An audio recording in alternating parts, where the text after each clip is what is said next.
Is that why you jumped onto the opportunity that Def Jam proposed? Because we've had some of your colleagues sit on the same chair, and they have argued that sometimes it's good to be independent. You see, we know that. I sometimes I just decide to speak less because I can say that I have the moral right to talk any talk. Yes, because I will be able to match up to any colleague in this room beyond Ghana to speak industry or speak what we know.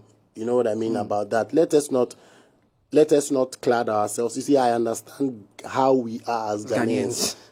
We'll use our yardstick to be like, and somebody will be like, oh, because he's signed to Def Jam, and because he's this one, because he's that. Well, we're not the same people when after the news came out, a few school of thought to be like, nothing they go on. No, I've seen it. I've seen it too. Yeah, I saw that too. Now there's something they go on.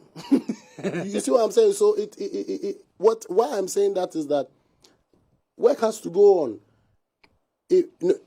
Some people will say that 10% of 1 million is better than 100% of 100,000. Right. You know what I mean? Yeah. I don't know. I'm just trying to get that example. So it's not, there's so much work to be done at every level. The higher you go, the more the work rate. And we want to grow out of our small spaces. We want to push. I can tell you that any Ghanaian musician would love to want to grow and get to heights as a musician. And there are processes and there are different arrangements that make that happen. Like for me to come to this studio, we have to go through the producer. You can't just walk randomly and come. There are processes. So realistically, you have to be fit. What would I be doing here if I wasn't fit enough to sit in this chair? It goes the same way.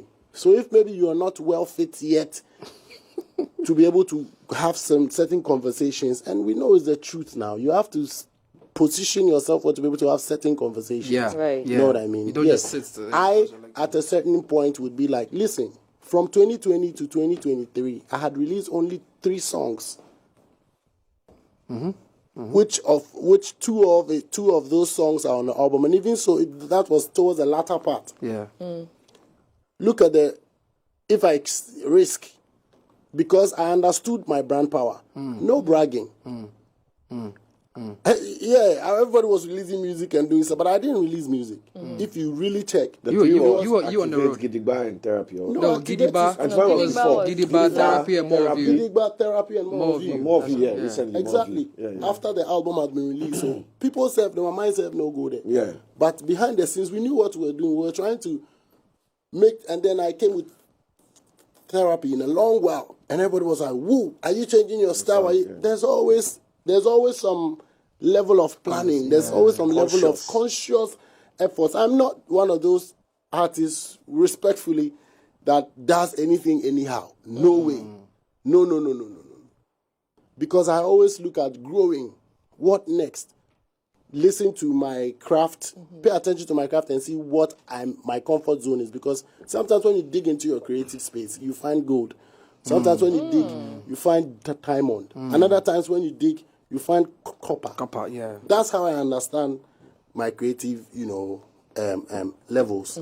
You understand? So sometimes you find a reggae song, we understand the thing because it's a long journey as far as I'm concerned. So partnering with Def Jam,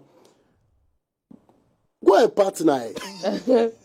If it be easy, do them. You jump into my next question. Go and partner.